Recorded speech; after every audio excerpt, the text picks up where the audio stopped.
আজকে আমি শরীয়তপুর জেলা থেকে এখানে আসছি।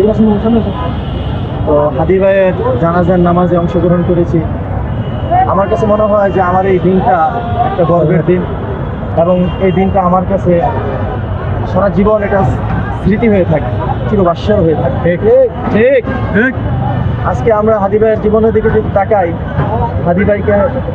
হাদি ভাই বাংলাদেশের জন্য একজন দেশপ্রেমিক এবং একজন বাংলাদেশের একটা গর্ব যাকে বলা যায়। তো হাদি ভাই সবসময় তিনি ভারতের আধিপত্যবাদের বিরুদ্ধে সবসময় সোচ্চার ছিলেন। মানুষকে সবসময় ভারতের আধিপত্যবাদের বিরুদ্ধে রুখে দাঁড়ানোর জন্য সবসময় মানুষকে ডাকতেন। আবার অপরদিকে ইসলাম বিরোধী যারা আছে, নাস্তিক সহভাগী, তাদের বিরুদ্ধেও আমাদের হাদি ভাই ছিলেন একটা বজ্রকণ্ঠ।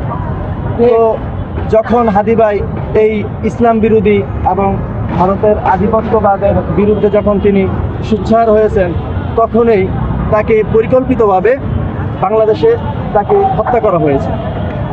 যে বা যারা আমাদের ভাই শরীফ ওসমান হাদিকে দিবালোকে রাজপথে, রাস্তার মধ্যে, দিনের আলোতে প্রকাশ্যে গুলি করে হত্যা করেছে, আমরা এটার সম্পূর্ণ বিচার চাই।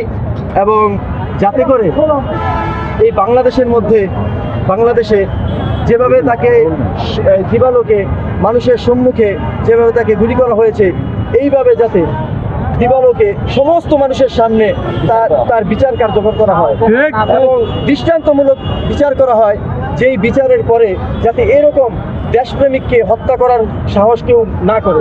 এবং আমরা দেখতেছি আজকে একের পর এক অন্যায় হত্যাকাণ্ড দেশের মধ্যে হয়ে যাচ্ছে। হাদি ভাইকে যেদিন গুলি করা হয়েছে, তার পরের দিনও এনসিপির এক নেত্রীকে হয়তো পরিকল্পিতভাবে তাকে হত্যা করা হয়েছে, অথবা তাকে চাপ প্রয়োগ করা হয়েছে, যার কারণে সে আত্মহত্যা করতে বাধ্য হয়েছে। তো এভাবে যদি আমাদের দেশ চলতে থাকে, তো স্বাভাবিকভাবে একটি প্রশ্ন আসে যে আজকে আমাদের দেশের মধ্যে নিরাপত্তা কোথায়? বাংলাদেশে বসে যদি ভারতের অন্যায়ের বিরুদ্ধে কথা বলার কারণে যদি বাংলাদেশে থেকে হত্যার শিকার হতে হয়, তাহলে আমরা নিরাপদ কোথায়? আমাদের স্বাধীনতা কোথায়? আজকে আমাদের দেশে আমরা বাক স্বাধীনতার সাথে আমরা চলতে পারতেছি না, আমাদের বাক স্বাধীনতা নাই, আমরা স্বাধীনভাবে কথা বলতে পারতেছি না, অন্যায়ের বিরুদ্ধে আমরা কথা বলতে পারতেছি না।